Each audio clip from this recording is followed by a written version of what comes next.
আলাইকুম, কি অবস্থা সবার? আশা করি সবাই ভালো আছো। ইঞ্জিনিয়ারিং অ্যাডমিশনের জন্য আশা করি ভালোভাবে প্রিপারেশন নিতেছো, কারণ আমাদের হচ্ছে প্রায় ম্যাক্সিমাম কোশ্চেন ব্যাংকই সলভ করা শেষ। সিকে রুয়েটে 2020 থেকে 2023 পর্যন্ত এই 4 বছরে তো কোশ্চেন ব্যাংক সলভ হয়ে গেছে। কুয়েট ভর্তি পরীক্ষা 2015-16 থেকে তোমার 18-19 পর্যন্ত, মানে আর 19-20 হচ্ছে সম্পূর্ণ রিটেন এক্সাম হয়েছিল, তো এটা হচ্ছে আমরা বাদ দিছি, এগুলো সলভ হয়ে গেছে। এরপর হচ্ছে তোমার রুয়েট ভর্তি পরীক্ষারও 1 বছর প্রশ্ন সলভ করে দিছি, আর চুয়েট ভর্তি পরীক্ষারও 1 বছর প্রশ্ন তোমার সলভ হয়ে গেছে।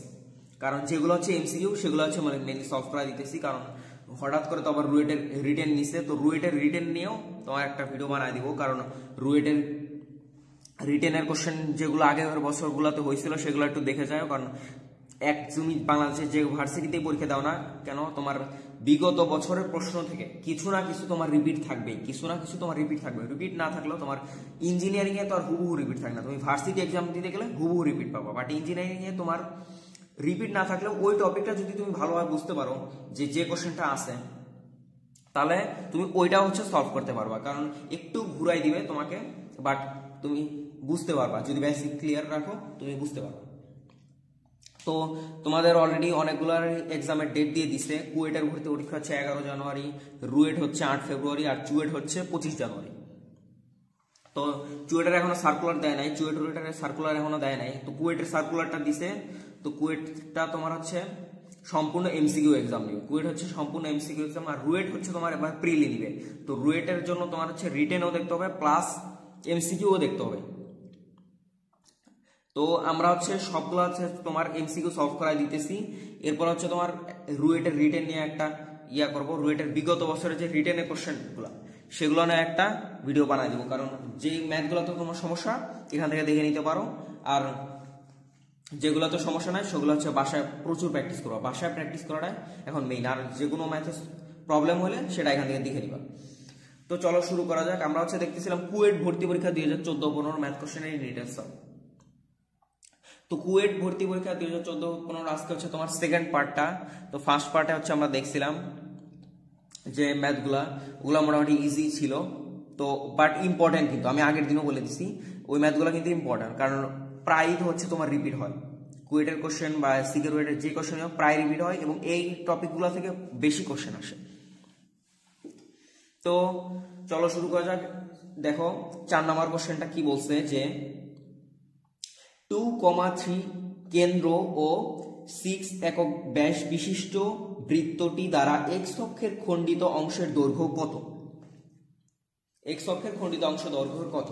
তো দেখো এই ম্যাথটা সলভ করার জন্য দেখো বৃত্তে একটা ইজি কনসেপ্ট থেকে একটা ম্যাথ তুমি যদি বুঝতে পারো তাহলে একদম জাস্ট 2 মিনিটেই সলভ হয়ে যাবে। দেখো কিভাবে, দেখো বৃত্তের কেন্দ্র কি এইচ কমা কে, এখানে এইচ এর জায়গায় কি আছে 2 এবং কে এর জায়গায় কি আছে 3, তার মানে কি আমরা বৃত্তের সমীকরণ কি জানি, x মাইনাস এইচ তার whole square plus y minus K তার whole square is equal to কি ব্যাসার্ধ স্কয়ার। এখানে কি আছে 6 একক ব্যাস আছে, তার মানে আমাদের ব্যাসার্ধটা কত 3।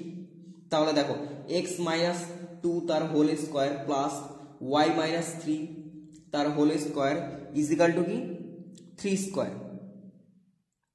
স্কয়ার। এখন দেখো আমাদের এক্স অক্ষের খণ্ডিতাংশ বের করার জন্য আমাদের কি সূত্রটা কি, 2 root over G square minus C, 2 root over G square minus C. এখন দেখো আমাদের এই জি আর সি এর ভ্যালু জানার জন্য কি আমাদের যে বৃত্তর যে তোমার সমীকরণটা সেটাকে কি আমাদের এক্সপ্যান্ড করতে হবে, এক্সপ্যান্ড করে তোমার মেইন যে বৃত্তর আরেকটা ফরম্যাট আছে সেটা নিয়ে যেতে হবে। সেই ফরম্যাটটা কি তোমার x square plus y square plus 2gx plus 2fy plus c is equal two 0। আমরা যদি এটাকে স্কয়ার করে দিই তাহলে আমরা সেই ফরম্যাটে চলে যাব। তো দেখো x square minus 4x plus 4 plus y square plus 9 minus 6x minus 9 is equal to কি 0। আমরা এই যে চলে গেলাম, দেখো a square minus 2ab plus b square, এই যে এই ফর্মুলাটা জাস্ট, আর a square plus b square minus 6x plus 9। তাহলে দেখো এখানে প্লাস 9 মাইনাস 9 কাটা যাচ্ছে, আর তাহলে দেখো এখানে কি আসতেছে x square plus y square, x square plus y square, এই যে এটা গেল minus 4x minus 6x plus 4 is equal to কি 0। তাহলে এইটা হচ্ছে কি আমার বৃত্তের সমীকরণটা, এটা হচ্ছে কি আমার বৃত্তের সমীকরণটা। এখন দেখো এই বৃত্তের সমীকরণের জি কোনটা আর এফ কোনটা, দেখো আমার যে মেইন যে জিনিসটা এই যে দেখো এইটাই হচ্ছে আমার 2gx। তাহলে 2gx এর ভ্যালু আমাদের ফর্মুলা কি ছিল, x square plus y square plus 2gx plus 2fy plus c is equal two 0। আমাদের দেখো আমাদের ফর্মুলা সব জায়গায় কিন্তু ছিল প্লাস প্লাস প্লাস। তোমার মাইনাস দেখে তুমি যদি এটাকে এখন জি এর মান ধরে নাও কি 4/2 তাহলে কিন্তু হবে না। তাহলে জি এর ভ্যালুটাকে তোমার কি, জি এর ভ্যালুটা হচ্ছে তোমার -4 divided by 2 -4 divided by 2 2gx -4 divided by 2 তাহলে কত আসতেছে তোমার -2 আর সি এর ভ্যালু কত, ধ্রুবক পদ, ধ্রুবকটা পদটা কত +4, ধ্রুবক পদের মানটা কত +4 -2। এখন দেখো তখন আমাদের এখানে 2gx জি এর ভ্যালু তাহলে কত -2।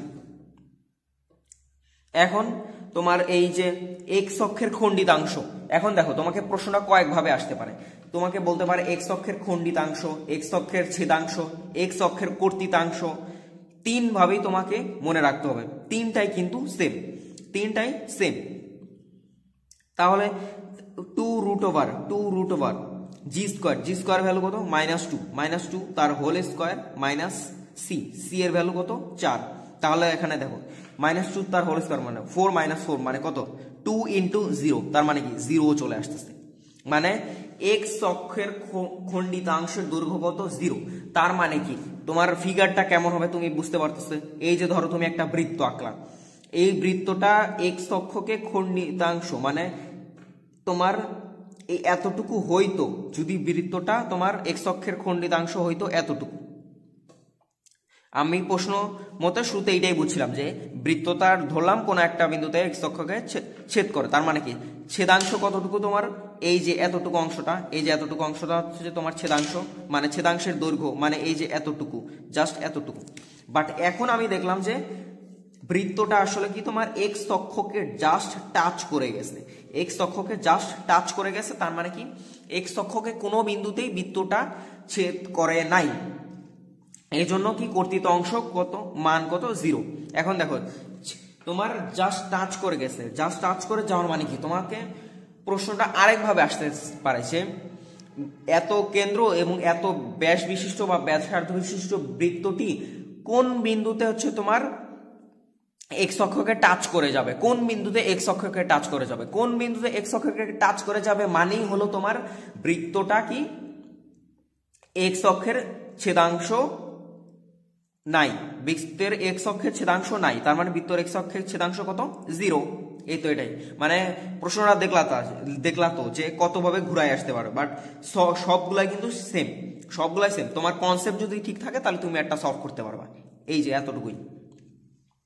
তাহলে এইটাই আর কি। আর জি এর ক্ষেত্রে তোমার এমনিতে এইখানে স্কয়ার আসে দেখে প্রবলেম হয় না, বাট জি এর মানটা নির্ণয়ের ক্ষেত্রে একটু কেয়ারফুল থাকবা, কারণ এখানে মাইনাসের জায়গায় তোমার হচ্ছে তুমি এখানে 2 বসাই দিবা, যে 4/2 মানে কত 2, বাট এখানে যে একটা মাইনাস আছে তুমি সেটা খেয়াল করবা না, এটা এই জন্য একটু কেয়ারফুল থাকবা। আর এই ম্যাথটা যে 3-4 ভাবে আসতে পারে সেটা তো দেখাই দিলাম, বাসায় এইভাবে প্র্যাকটিস করবা, একটু ঘুরে আসলেও যাতে পারো। এইটাই দেখবা যে x অক্ষের খণ্ডিতাংশ সবাই দেখবা যে সলভ করে ফেলছে, বাট যদি বলতো যে কোন বিন্দুতে এটা x অক্ষকে টাচ করবে, কোন বিন্দুতে x অক্ষকে টাচ করবে, x অক্ষকে টাচ করা মানে কি এই বিন্দুটা জাস্ট x অক্ষর তোমার কর্তৃতাংশ হবে 0, শেষ। তাহলে এটার অ্যান্সার কি এই যে 0, তাহলে এটাই হচ্ছে আমাদের অ্যান্সার। আশা করি বুঝতে পারছো। এখন দেখো পরের ম্যাথে কি বলছে, পরের ম্যাথে কি বলছে যে তোমার একটা উপবৃত্তের উপকেন্দ্রিক লম্ব, একটা উপবৃত্তের উপকেন্দ্রিক লম্ব উহার ক্ষুদ্রাক্ষের সমান উপবৃত্তটি 0,1 বিন্দু দিয়ে অতিক্রম করে, তবে উহার সমীকরণ নির্ণয় করো। এই ম্যাথটা মেবি তোমার এই টাইপের ম্যাথ যে কত ইম্পর্টেন্ট, মানে সিকে রুয়েটে, কুয়েটে, চুয়েটে, বুয়েটে, রুয়েটে সব জায়গায় আসছে, মানে সব জায়গায় আসছে, এবং ভার্সিটি ভর্তি পরীক্ষায় ঢাকা ইউনিভার্সিটি ভর্তি পরীক্ষায়ও আসছে, হিউজ রিপিট হয়েছে। বাট ইঞ্জিনিয়ারিং এ যদি আসে তোমার দেখবা যে ম্যাথটা সলভ করতে সর্বোচ্চ 30 থেকে 35 সেকেন্ড লাগবে, 30 থেকে 35 সেকেন্ড। কিভাবে এখানে জাস্ট তোমার মেইন কনসেপ্টটা ঠিক রাখলেই হয়েছে, মেইন কনসেপ্টটা ঠিক রাখলেই হয়েছে। এই টাইপের ম্যাথ তোমার অনেকবার আসছে, আমরা সিকিউরিটির যে কোশ্চেন ব্যাংক সলভ করাইছিলাম যারা দেখছো ওখানেও দেখবা যে এই টাইপের ম্যাথ অনেক আসছে। তো এই টাইপের ম্যাথ সিকিউরিটি 23-24-এও আসে, সিকিউরিটি 23-24-এও আসছে। তো দেখো এই টাইপের ম্যাথ সলভ করার ক্ষেত্রে শুরুতে হচ্ছে তোমার যারা হচ্ছে মানে ইয়াতে প্র্যাকটিস বেশি করে না ওরা তো বুঝবে না, ওরা তো হচ্ছে তোমার নর্মালি রিটেনের মতো করে বড় করে করবে। বাট তুমি কুয়েট, রুয়েট এবং স্টুয়েটের যে অ্যাডমিশন টেস্ট, রুয়েটের প্রিলি, তো মনে করো যে এখানে জাস্ট তোমাকে একটা ম্যাথ দিছে, তোমাকে সলভ করলেই হবে। যেমন এই ম্যাথটা তুমি ফার্স্ট সলভ করে চলে আসছো, এই ম্যাথটা তুমি এটা যদি ফার্স্ট সলভ করতে পারো তাহলে বাকিগুলোতে তুমি যেগুলো কঠিন ম্যাথ ওগুলোতে তুমি টাইম নিতে পারবা, তোমার পজিশনও দেখবা আগায় যাবে। বাট সহজ ম্যাথে বেশি টাইম নিলে কি তোমার কঠিন ম্যাথে তুমি ধরতেই পারবা না, তুমি একটাও দেখবা যে সলভ করতে পারছো না কঠিন ম্যাথে, মানে তুমি টাইমই পাচ্ছ না, তখন তোমার হচ্ছে প্রবলেম হয়ে যাবে। তো এই টাইপের ম্যাথ সলভ করার ফার্স্ট ওয়েটা কি দেখো, উপবৃত্তর উপকেন্দ্রিক লম্ব উভয় ক্ষুদ্র অক্ষের সমান বা অর্ধেক বা যাই হোক এটা আমার জানা দরকার নেই, উপবৃত্তটি কি 0,1 বিন্দু দিয়ে অতিক্রম করে। এরকম তোমার ইয়াতে সিকিউরিটি এর আগে একটা প্রশ্ন আসছিল, তো 0,1 বিন্দু দিয়ে অতিক্রম করে। তো আমার প্রথম কাজ হচ্ছে কি, আমার জাস্ট এই ইকুয়েশন 5টা আমি জাস্ট স্যাটিসফাই করব যে কোনটা হচ্ছে 0,1 বিন্দু দিয়ে অতিক্রম করে। তো দেখো এটার ক্ষেত্রে দেখো 0 আর 1 বসালে কত আসতেছে 16 হচ্ছে, তার মানে কি এটা হবে না। 0 আর 1 যদি বসাও তাহলে এখানে শুধুমাত্র 1 আসবে, 0 আর 1 যদি বসাও তাহলে এখানে কি 1 আসবে, 0 আর 1 যদি বসাও তাহলে এখানে 9 আসবে, 0 আর 1 যদি বসাও তাহলে এখানে 4 আসবে। তার মানে কি এই 5 নাম্বার অপশনটা বাদে বাকি আর কোনোটার উপবৃত্তর ক্ষেত্রেই 0,1 বিন্দু দ্বারা অতিক্রম করা কি সম্ভব না। তার মানে কি তোমার এই নাম্বারটাই অ্যান্সার। এই যে 30 থেকে 35 সেকেন্ডে তোমার সলভ হয়ে গেল। এখন দেখো এটা শুধু আমরা সলভ করে থাকবো না, এই টাইপের আরো কত কি ম্যাথ আসতে পারে সেটা দেখাইতেছি। দেখো সেটাও তোমার জানতে হবে, কারণ একটু হার্ড কোশ্চেন আসলে যাতে তুমি সলভ করে দিয়ে আসতে পারো। তো এই টাইপের ম্যাথের ক্ষেত্রে মেইনলি তোমার রুয়েটের কোশ্চেন ব্যাংক সলভ করবা, দেখবা যে তোমার এই টাইপের ম্যাথ যখন আসে সেক্ষেত্রে তোমার 5টা অপশন থাকে, 5টা অপশনের মধ্যে দেখবা যে তোমার এতটাই ইজি থাকে না। 5টা অপশনের মধ্যে দেখবা যে তোমার 3টা অপশন, 5টা অপশনের মধ্যে যদি তুমি একটা ম্যাথে 3টা অপশন আগেই বাদ দিয়ে দাও তাহলে আর থাকে কি, তাহলে 3টা অপশন যদি তোমার আগেই চলে যাবে এবং 2টা অপশন দেখবা যে এইটা 0,1 বিন্দু দিয়ে অতিক্রম করতেছে, তাহলে প্রথম 3টা তোমার আগেই বাদ চলে গেল। এখন লাস্টের 2টা থেকে তুমি চিন্তা করবা, এইটাকে যদি তুমি ভাঙাও x²/1 আর y²/1/9 তাহলে কোনটার ক্ষেত্রে তোমার হচ্ছে উপকেন্দ্রিক লম্ব ক্ষুদ্রাক্ষের সমান হয়, এটা তুমি হিসাব করবা। এটার ক্ষেত্রে তুমি যদি ভাঙাও তাহলে কি আসতেছে x²/1 plus y²/1/4 is equal to কি 4, অথবা তোমার হচ্ছে হ্যাঁ এটার ক্ষেত্রে তো তোমার আমরা কি জানি উপবৃত্তের সমীকরণ কি, x² plus y²/b² is equal to কি 1। উপবৃত্তর আমাদের জেনারেল ফর্মুলা কি, তোমাকে সবকিছু ক্ষেত্রে কি জেনারেল ফর্মুলাতে ভাঙাতে হবে। তো দেখো আমি 25 দ্বারা যদি এখানে ভাগ করে দেয় তাহলে x²/25 plus 9y²/25 is equal to কি 1। তোমাকে সবকিছু কি জেনারেল ফরম্যাটে নিতে হবে। উপবৃত্তের জেনারেল ফরম্যাট কি, x²/a² plus y²/b² is equal to কি 1। এইটা হচ্ছে কি তোমার উপবৃত্তের জেনারেল ফরম্যাট, উপবৃত্তের কি একদম জেনারেল ফরম্যাট। তোমার উপবৃত্তের ম্যাথ সলভ করার সময় সর্বদা কি এই ফরম্যাটেই তোমাকে নিতে হবে। কোন ফরম্যাটেই নিতে হবে, এই ফরম্যাটেই তোমাকে নিতে হবে। তো দেখো তোমার এখানে যদি তুমি ডান সাইডে যদি তুমি 25 বা 4 বা 11 বা 9 তুমি এগুলো যদি রেখে দাও তাহলে হবে না, তুমি ডান সাইডে সবসময় কি +1 আনতে হবে। ডান সাইডে এখানে -1 আনলেও হবে না, +1 আনতে হবে। তো তোমার 3টা অপশন যদি তোমার আগে বাদ চলে যায় তাহলে তোমার করবা কি, এইটাকে তুমি আগে জেনারেল ফরম্যাটে আনবা। এইটাকে যদি তুমি জেনারেল ফরম্যাটে আনো দেন তুমি এইখান থেকে জাস্ট একটু হিসাব করে নিলা যে উপকেন্দ্রিক লম্ব ক্ষুদ্রাক্ষের দ্বিগুণ। আমার ক্ষুদ্রাক্ষটা কত, এখানে দেখো আমার যদি x অক্ষ বৃহদাক্ষ হয় তাহলে সেক্ষেত্রে আমার ক্ষুদ্রাক্ষ হচ্ছে 2b এর অর্ধেক, তার মানে কি 2b/2 মানে b ক্ষুদ্রাক্ষটা। আর বৃহদাক্ষটা কি হবে তোমার a, তার মানে কি বৃহদাক্ষ হচ্ছে তোমার 2a, বৃহদাক্ষটা কি তোমার 2a। এখন দেখো বৃহদাক্ষ যদি টোটাল দৈর্ঘ্য চায় তাহলে সেটা হচ্ছে 2a, আর যদি অর্ধেক চায় তাহলে সেক্ষেত্রে হচ্ছে তোমার শুধুমাত্র a। তো ক্ষুদ্রাক্ষর ক্ষেত্রেও যদি টোটাল দৈর্ঘ্যটা চায় তাহলে হচ্ছে 2b, আর অর্ধেক যদি চায় তাহলে তোমার কি b। দেন হচ্ছে তুমি সলভ করে ফেলবা। তোমার শুরুতেই হচ্ছে তুমি যখনই তোমার কোনো ম্যাথে এত বিন্দু দ্বারা অতিক্রমকারী, এত বিন্দু দিয়ে যাচ্ছে, এরকম যদি কোনো কিছু বলে, তাহলে শুরুতে তুমি হচ্ছে অপশনগুলো আগে বাদ দিয়ে দিবা। যেমন আমি অপশনগুলো বাদ দেওয়ার পরে শুধুমাত্র আমি একটা অপশন পাইলাম যে এগুলা হচ্ছে 0,1 বিন্দু দিয়ে অতিক্রম করবে। তো এইভাবে সব ম্যাথ সলভ করবা। আশা করি বুঝতে পারছো, কারণ এটা একটা তোমার টেকনিক ম্যাথ, মানে জাস্ট তুমি 30 সেকেন্ডের মধ্যে সলভ হয়ে গেল। তুমি জাস্ট যে মিলাইলা 0,1 দিলে কি কি আসে। এখন দেখো নেক্সট ম্যাথে আসি। নেক্সট ম্যাথে দেখো কি বলছে যে 36 কেজি ভরের একটি বস্তুর উপর কি পরিমাণ বল প্রয়োগ করলে এর বেগ 1 মিনিটে, এই যে 1 মিনিটে ঘন্টায় 15 কিলোমিটার বৃদ্ধি পাবে। তুমি কোশ্চেনটা আগে বুঝো। দেখো কোশ্চেনটাতে আগে কি বলছে, তুমি আগে এটা বুঝো।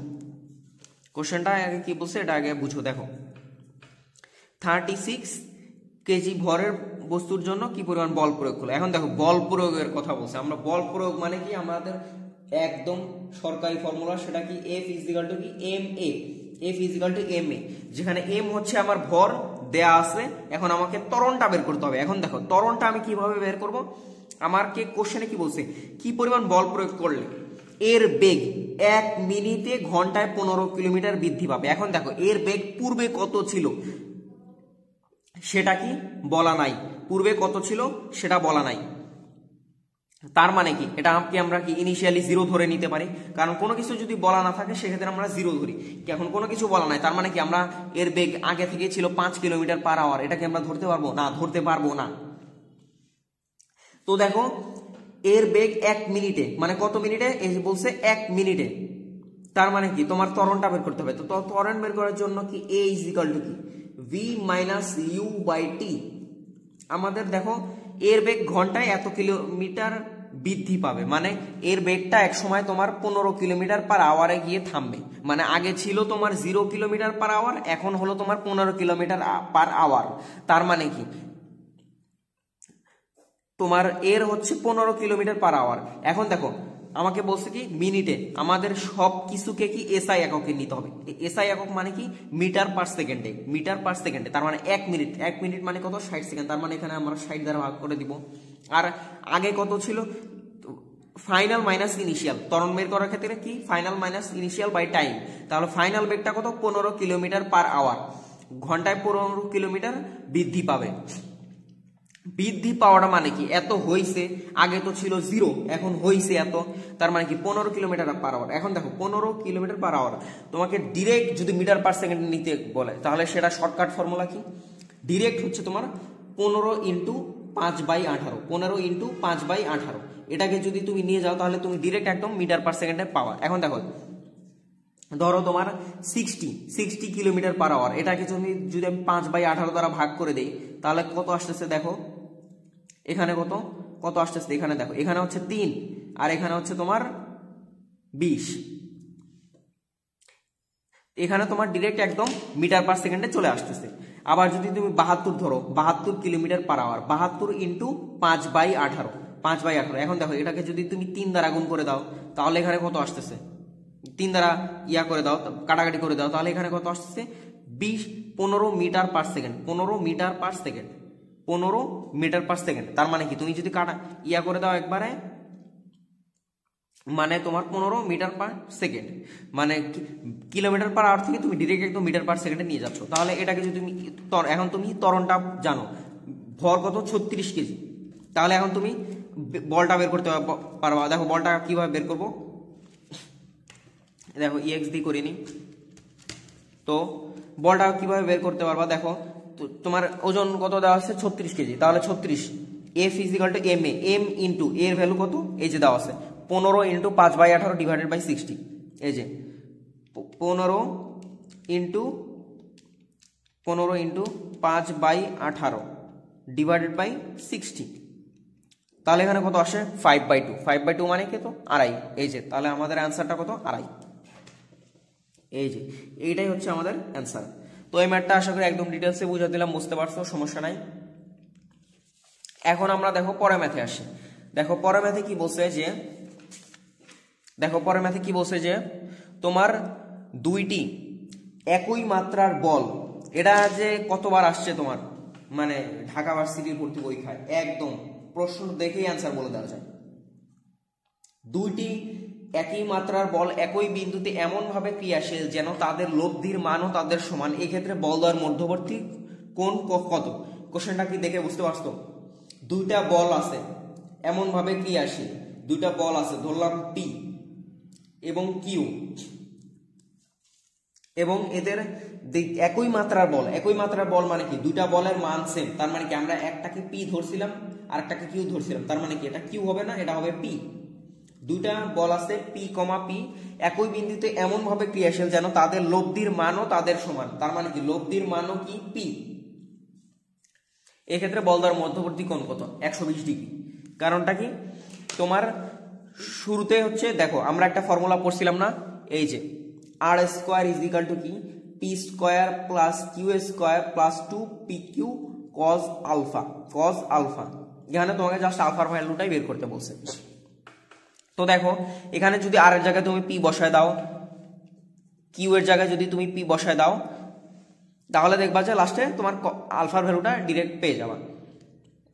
কিন্তু এটা তোমার বোর্ডে আসছে যে তোমার দুইটা মেইনলি ফর্মুলা হচ্ছে এরকম, তোমার এই জিনিসটা আসছে হচ্ছে তোমার লামির উপপাদ্য থেকে। কিভাবে আসছে দেখো, লামির উপপাদ্য থেকে। তো লামির উপপাদ্যটা কি? তোমার দুইটা বল, লামির উপপাদ্যটা তোমাকে দেখায়, তাহলে এই জিনিসটা একদম বেসিকটাও ক্লিয়ার হয়ে যাবে। একটু টাফ কোশ্চেন আসতে পারে এটা নিয়ে। তো দেখো লামির উপপাদ্যটা কি? লামির উপপাদ্যটা কি হচ্ছে তোমার তিনটা বল না দুইটা বল যদি পরস্পরের সাথে 120 ডিগ্রি কোণে থাকে, দুইটা বল তিনটা বল পি কিউ আর, দুইটা বল যদি তিনটা বল যদি পরস্পরের সাথে 120 ডিগ্রি কোণে থাকে, তবে দুইটা বলের লব্ধি তৃতীয় বলটা কাজ করবে, তৃতীয় বল হিসেবে কাজ করবে। দুইটা বলের লব্ধি কি? তৃতীয় বল হিসেবে কাজ করবে। ধরো পি এবং কিউ দুইটা বল আছে, এই দুইটা বল তোমার যদি আমি বের করি, এই দুইটা বলের লব্ধি কি? তোমার তৃতীয়টার দিকে কাজ করবে। তৃতীয়টা মানে কি? আর এর দিকে কাজ করবে, এবং কোন দিক বরাবর কাজ করবে? বিপরীত দিক বরাবর। এই দুইটা বলের লব্ধি কি? এই দিক হওয়ার কথা না, হবে হচ্ছে এই দিকে। মানে দুইটা বলের লব্ধি যদি তৃতীয়টারও সমান হবে, তবে একটা আরেকটার সাথে কত কোণে থাকে? 120 ডিগ্রি কোণে। 120 ডিগ্রি কোণে। এই যে দেখো লামির উপপাদ্যের ক্ষেত্রে তোমরা দেখবা যে প্রত্যেকটা কোণের মান কত? 120 ডিগ্রি। প্রত্যেকটা কোণের মান কত? 120 ডিগ্রি। এই যে তাহলে এই ক্ষেত্রে বল দ্বয়ের মধ্যবর্তী কোণ কত? তোমাকে কি চাইছে? বল দ্বয়ের মধ্যবর্তী কোণ, তার মানে কত? এই যে 2π/3। π/3 মানে কত? 60। এই যে 180/3 60 × 2 মানে 2π/3। এটা ইজি ম্যাথ, বাট অনেক জায়গায় আসছে আর কি, মানে এটা আসলে একটা সবাই পারবে মোটামুটি, একদম ইজি টাইপের ম্যাথ। এখন দেখো তোমাকে বলছে কি যে এই যে এটা sec square cot inverse 1/3 plus cosec square tan inverse 1/2 এর মান কত? এটা আমরা কি ডিরেক্ট ক্যালকুলেটর করব। এগুলো আমাদের হাতে করা একদম দরকার নাই। অনেকে যে ত্রিভুজে কে করে ওইভাবে আমরা করবোই না, আমরা ডিরেক্ট ক্যালকুলেটর করব। তুমি কি জানো না sec square theta is equal to কি 1 প্লাস tan স্কোয়ার থিটা, আর cosec square theta is equal to কি 1 প্লাস cot স্কোয়ার থিটা? এটা তো জানো। এখন দেখো তোমার tan inverse 1/3 is equal to কি cot ইনভার্স 1/3 না? তাহলে cot ইনভার্স 3 যদি হয়, তাহলে tan ইনভার্স 1 কি 1/3 না? শেষ, তোমার ম্যাথ অলরেডি শেষ, এখানেই তোমার শেষ। তুমি ডিরেক্ট ক্যালকুলেটর করবা। কিভাবে করবা দেখো, sec square cot inverse 1/3, sec square is equal to কি 1 plus tan square theta. sec square is equal to কি 1 প্লাস tan স্কোয়ার থিটা, তার মানে কি 1 plus tan square. tan square মানে কি tan ইনভার্স 1/3 তার হোল স্কোয়ার, তার মানে কি 1/3 তার whole square, plus cosec square. cosec square মানে কি 1 প্লাস cot স্কোয়ার, তার মানে কি 1 প্লাস 1/2 তার হোল স্কোয়ার। তুমি যদি আনো ডিরেক্ট তুমি ক্যালকুলেটর পেয়ে যাবে, ডিরেক্ট ক্যালকুলেটর পেয়ে যাবে। এখন দেখো তোমার যে অপশনগুলো আছে সেগুলো কি সবগুলোতে তোমার ভাঙা এরকম আছে 85/36, তোমাকে আছে হচ্ছে সমস্ত ভগ্নাংশে। সমস্ত ভগ্নাংশে মানে কি তোমাকে এখন ক্যালকুলেটর কি করতে হবে? শিফট ইন্টু এস ডি, এই যেটা আছে শিফট ইন্টু এস ডি যদি তুমি দিয়ে দাও, তাহলে কি আসতেছে 2 সমস্ত 13/36, তার মানে কি তোমার এটাই অ্যান্সার, এটাই তোমার অ্যান্সার। তো এটা আসলে আশা করি বুঝতে পারছো। তো এটা যদি তোমার কনফিউশন থাকে, আচ্ছা কনফিউশন থাকতেও পারে অনেকের, মানে এভাবে করোনাই হতো, বড় নিয়মে করতো। তো দেখো আমি ডিটেলসে বুঝাই দিচ্ছি। দেখো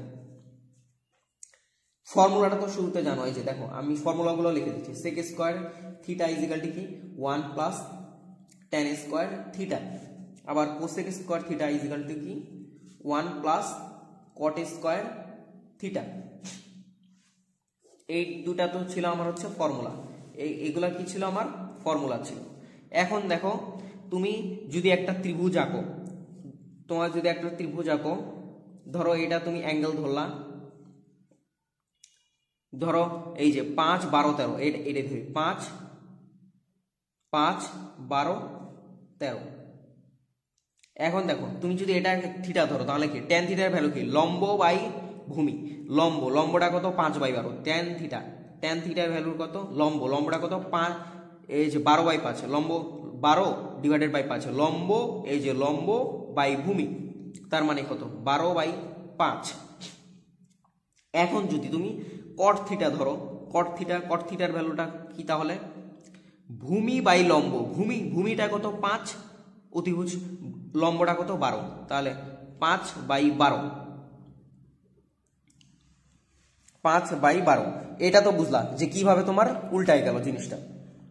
এখন দেখো তুমি এইখান থেকে যদি তুমি থিটাটা বের করো তাহলে থিটা ইজ ইকুয়াল টু কি tan ইনভার্স 1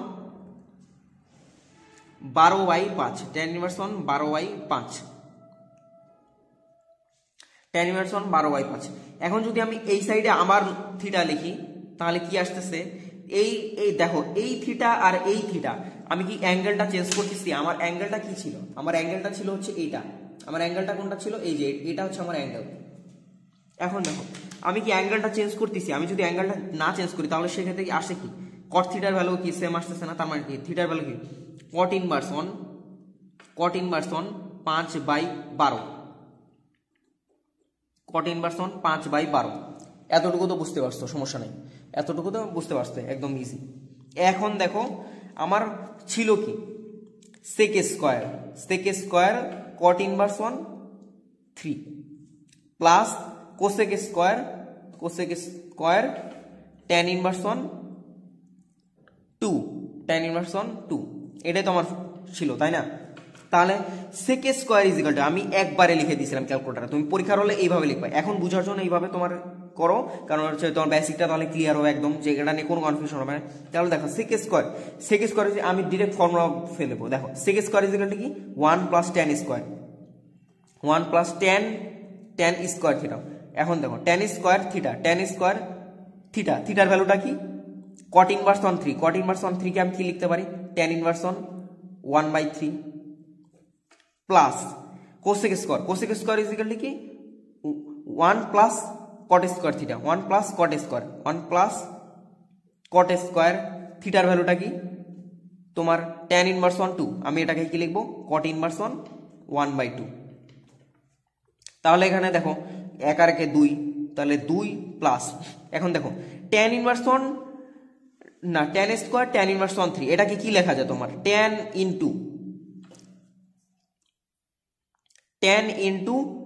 ইনভার্স 1/3, এটার হোল স্কয়ার আকারে লেখা যায় না? দেখো তাহলে কি tan স্কয়ার tan ইনভার্স 1/3, তার মানে কি এখানে দেখো tan ইনভার্স কে নালিফাই করতেছে, তাহলে কি 1/3 এর স্কয়ারে চলে আসছে।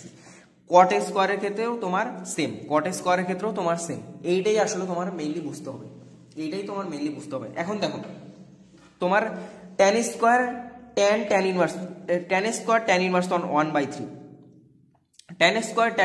1/3 মানে আসলে তোমার কি বুঝাচ্ছে? ধরো tan স্কয়ার 30 ডিগ্রি বুঝাচ্ছে, ধরো tan স্কয়ার 30 ডিগ্রি একটা কোণ, তাহলে এটাকে তুমি কি লিখতে পারো tan 30 ডিগ্রি তার পুরাটার উপর হোল স্কয়ার না, এতটুকুই না? এটাও আসলে সেম, এই যে 30 ডিগ্রিকেই আসলে tan ইনভার্স 1 3, এটা একটা কোণ না? এই যে tan ইনভার্স 1 12/5, এটা একটা কোণ না? এই যে দেখো এটা একটা কোণ না? এই যে এটা আসলে এইভাবে আসলে, আশা করি একদম ডিটেলসে বুঝাই দিলাম, বুঝতে পারছো, সমস্যা নাই। এটা খুবই একটা তোমার ইম্পর্টেন্ট একটা ম্যাথ, মানে আসে প্রচুর আসে আর কি, তোমার একদম ডিটেলসে বুঝাই দিলাম যাতে বুঝতে কোনো সমস্যা না হয়। তোমরা প্রত্যেকেই প্র্যাকটিস করবা, আর পরীক্ষায় যদি আসে ডিরেক্ট এক লাইনে মানে ক্যালকুলেটারই সলভ হয়ে যাবে। এখানে মেইনলি যে থিটাটা ছিল সেই থিটার জায়গায় আমরা tan ইনভার্স 1/3 বসাইছি।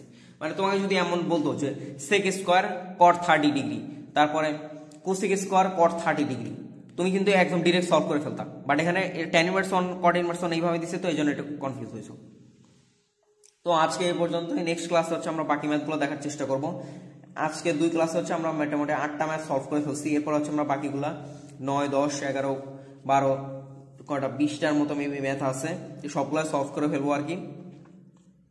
তো সবার জন্য শুভকামনা। সবাই হচ্ছে ইঞ্জিনিয়ারিং অ্যাডমিশনের জন্য ভালোভাবে প্রিপারেশন নাও, কারণ আর কিন্তু বেশি টাইম নাই। কুয়েট ভর্তি পরীক্ষার অলরেডি ডেট দিয়ে দিছে 11 জানুয়ারি। চুয়েটেরও তো সবগুলোরই তো মোটামুটি ডেট দিয়ে দিছে, ঢাকা ইউনিভার্সিটিরও ডেট দিয়ে দিছে। তো এখন তোমার এখন হচ্ছে তোমার মেইন কাজ হচ্ছে তোমার কোনো চ্যাপ্টারে যদি গ্যাপ থাকে সেই চ্যাপ্টারটা তুমি একদম ভালোভাবে শেষ করে ফেলবা। অ্যাটলিস্ট ইঞ্জিনিয়ারিং কোশ্চেন ব্যাংকের ম্যাথগুলা সলভ করে আইসো। কারণ তাছাড়া তুমি দেখবা যে বইয়ের হুবহু টাইপের গুলা দিয়ে দিচ্ছে, বাট তুমি পারতেছো না, কারণ তোমার এগুলো সলভ করা নাই। সেটা খুবই মানে পরীক্ষার হলে খারাপ লাগবে যে ইঞ্জিনিয়ারিং কোশ্চেন ব্যাংকের ম্যাথ সবাই পারতেছে, বাট তুমি পারতেছো না, তোমার সিরিয়াল অনেক পিছায় যাবে। আর হচ্ছে তোমার মেইনলি হচ্ছে এখন কুয়েট, রুয়েট, চুয়েট, বুয়েট এই 4টা ইঞ্জিনিয়ারিং ইউনিভার্সিটিরই তোমার সম্পূর্ণ হচ্ছে কোশ্চেন ব্যাংক। তুমি একদম ইয়ার ওয়াইজ কোশ্চেন ব্যাংক নিয়ে বসে যাও, আর লেট করো না, কারণ 15 ডিসেম্বরের মধ্যে মেইনলি তোমার হচ্ছে সবকিছু একবার শেষ করে ফেলতে হবে, আর বাকি সময়গুলো একটু রিভাইজ দিয়ে দিবা। ইয়ার ওয়াইজ কোশ্চেন ব্যাংক নিয়ে বসে যাও। যেই ম্যাথগুলোতে সমস্যা হবে এগুলাই ভিডিও থেকে দেখে নিবা, আর যেগুলোতে সমস্যা হবে না ওগুলা তো বাসায় প্র্যাকটিস করবা, বারবার প্র্যাকটিস করবা, যদি পারো তাও বারবার প্র্যাকটিস করবা, যাতে পরীক্ষার হলে কোনোভাবেই ভুল না হয়। আর ইঞ্জিনিয়ারিং কোশ্চেন ব্যাংকের প্রত্যেকটা ম্যাথই অন্তত দেখে যাও, কারণ হচ্ছে সবগুলা ম্যাথই আমি ইন ডিটেলসে বুঝাই দিতেছি। পরে যদি তোমার কোশ্চেন ব্যাংকটার একটা ম্যাথ না পারো, তোমার সিরিয়াল এমনিতেই অনেক পিছায় যাবে, কারণ সবাই এখন কোশ্চেন ব্যাংকের ম্যাথ যদি তো সবার কাছেই সলভ আছে, সবাই মোটামুটি পারে। কারণ কোশ্চেন ব্যাংকের আগে তোমার হচ্ছে এই সুযোগটা ছিল না, অনলাইন এডুকেশন আসার পরে তোমার কোশ্চেন ব্যাংকের টপিক থেকে নর্মালি কেউ ভুল করে না, কারণ হচ্ছে সবার কাছে কিন্তু সলভ আছে, যে কেউ চাইলেই দেখে দিতে পারে। এই যে তুমি ধর কুয়েটের 14-15 কোশ্চেন ব্যাংকটা, তোমার যদি কোনো ম্যাথের প্রবলেম থাকতো তুমি কিন্তু দেখে নিলা, সমস্যা নাই। তো ভালোভাবে পড়াশোনা করো, সবার প্রতি শুভকামনা। আসসালামু আলাইকুম।